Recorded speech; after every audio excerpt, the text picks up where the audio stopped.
Eu sou Hildegard Schneider e líder de World Wide Wings. E aí vem o 46º episódio da minha série O Despertar da Noiva, com o tema Apocalipse, o livro do nosso futuro, capítulo 16 a 17, parte 27. E aconteceu que observei saírem da boca do dragão, da boca da besta e da boca do falso profeta 3 espíritos imundos semelhantes a rãs. Ora, são espíritos de demônios que realizam sinais miraculosos. Eles vão aos reis de todo o mundo, a fim de reuni-los para a batalha do grande dia do Elohim Todo-Poderoso. Apocalipse 16, 13 e 14. Diz-se que os 3 espíritos imundos são como rãs. O aparecimento das rãs nos leva às pragas sob o faraó. Lá, ficamos sabendo que os magos também eram capazes de fazer milagres. Os magos do Egito, porém, com suas artes e ciências ocultas, realizaram prodígios semelhantes e fizeram subir rãs sobre a terra do Egito. Êxodo 8, 7. Mais uma vez, a besta se propõe a reunir todas as nações para lutar contra Elohim. No entanto, são os planos de Yahvé que estão sendo cumpridos, como lemos em Apocalipse 17, 17. Porquanto Yahvé estabeleceu no coração deles a disposição de realizar o propósito que ele tem, conduzindo-os a concordar em entregar à besta o poder que eles receberam para reinar até que se cumpram as palavras de Elohim.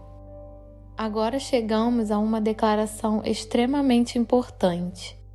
Eis que venho como vem o assaltante. Bem-aventurado todo aquele que se mantém alerta e conserva suas vestes preparadas, pois assim não terá de correr nu e ter sua vergonha exposta ao público.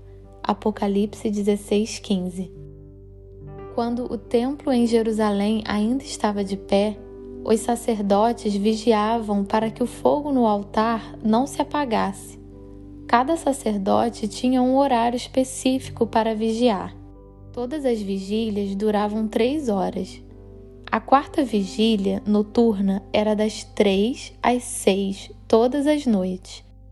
Qualquer guarda encontrado dormindo em serviço durante a vigília noturna era espancado ou suas roupas eram incendiadas como punição.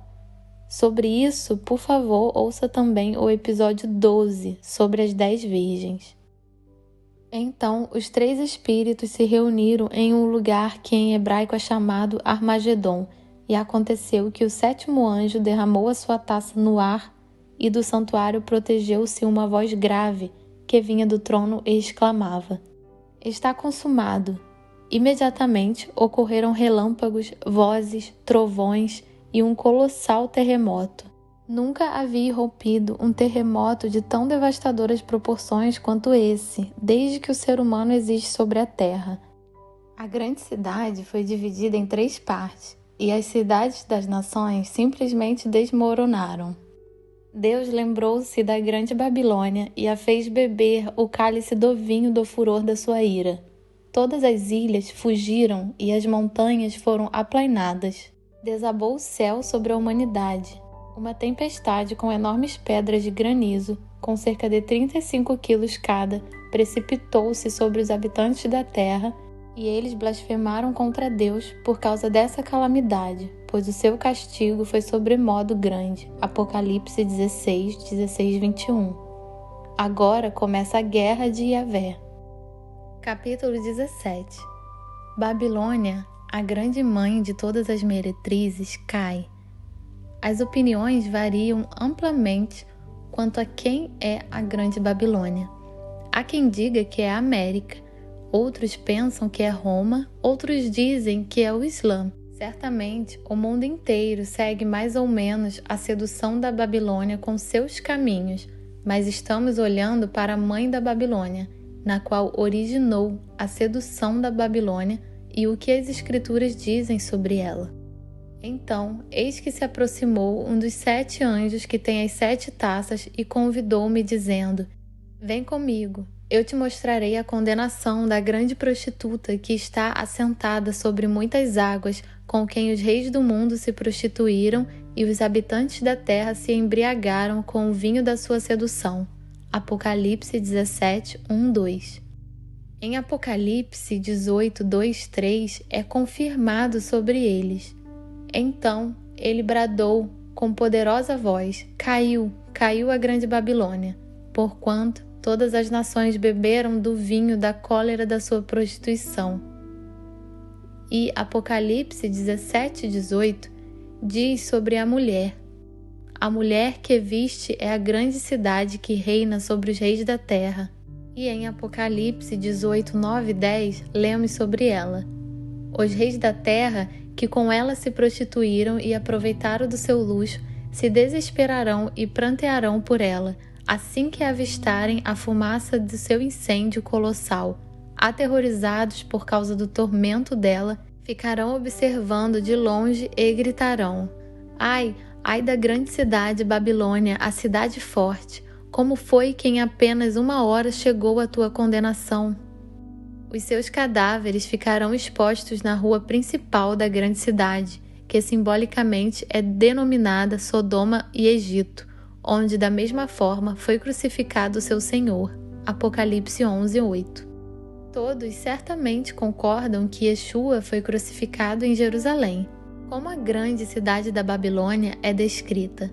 Ela tem artigos como ouro, prata, pedras preciosas e pérolas, linho, púrpura, seda, tecidos escarlate e toda espécie de madeira de cedro e peças de marfim, madeira preciosa, bronze, ferro e mármore, canela e outras especiarias, incenso, mirra e perfumes, vinho e ovelhas, cavalos e carruagens, e até mesmo corpos e almas de seres humanos. Apocalipse 18, 12, 13.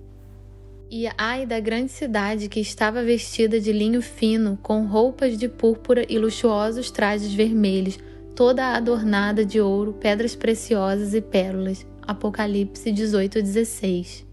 Esta enumeração pode ser encontrada novamente na construção do Templo de Salomão, 1 Crônicas 29, 2. Com todas as forças eu preparei para o templo do meu Elohim todo o ouro para as obras de ouro, prata para as de prata, bronze para as de bronze, ferro para as de ferro e todo o suprimento da melhor madeira para as de madeira, assim como pedras de berilo, ônix, de engaste, de ornato, pedras de várias cores, turquesas, todo tipo de pedras preciosas e muito mármore. 2 Crônicas 2:15. Agora, pois, envia meu Senhor a teus servos o trigo, a cevada, o azeite e o vinho que me prometeste. 2 Crônica 9:17. O rei mandou confeccionar também um grande trono de marfim, revestido de ouro puro. 2 Crônicas 5:6. O rei Salomão e toda a comunidade de Israel, que se havia congregado a ele perante a arca, sacrificaram tantas ovelhas e bois que nem era possível contar. 2 Crônicas 1:16.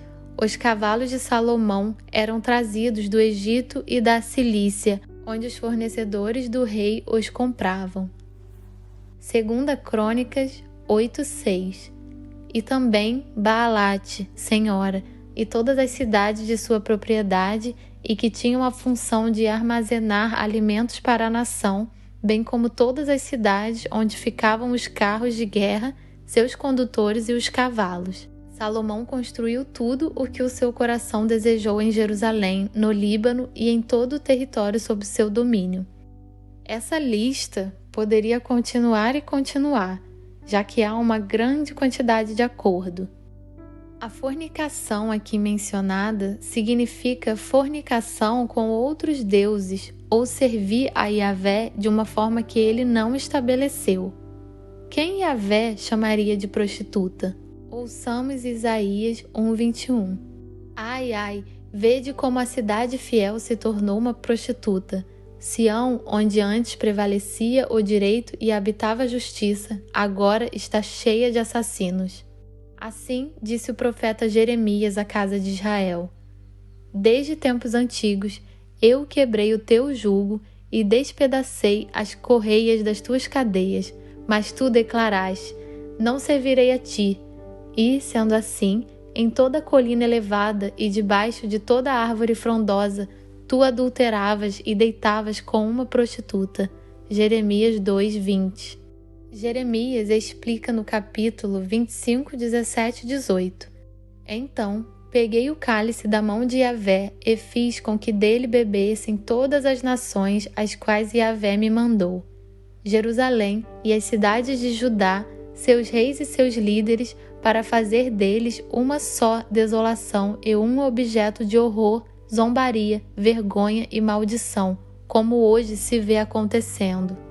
Yahvé começa com Jerusalém e os versículos 28 e 29 dizem: e se recusarem pegar o copo da tua mão para beber, então lhes obrigarás, dizendo: assim diz Yahvé dos exércitos, em verdade bebereis deste cálice, pois se trago a calamidade até sobre a cidade que se chama pelo meu próprio nome, imaginais que podereis ficar impunes? Também encontramos este pensamento em Lucas 21, 20 e 22. Quando virdes exércitos fechando o cerco ao redor de toda Jerusalém, sabei que é chegada a hora da sua absoluta destruição. Então, os que estiverem na Judéia, refugiem-se nos montes, mas os que estiverem na cidade, saiam imediatamente, e os que estiverem nos campos, não venham para ela, porquanto estes serão os dias da vingança, a fim de que se cumpra tudo o que está escrito. Ou em Jeremias 51, 6, 8. Porque esse é o tempo da vingança de Yahvé. Ele lhe retribuirá conforme o seu merecimento. A Babilônia era como um copo de ouro na mão de Elohim. Ela embriagou toda a terra. Do seu vinho beberam as nações. E por esse motivo perderam o bom senso e tornaram-se loucas. De um momento para o outro caiu a Babilônia e ficou completamente arruinada. Sejam todos ricamente abençoados.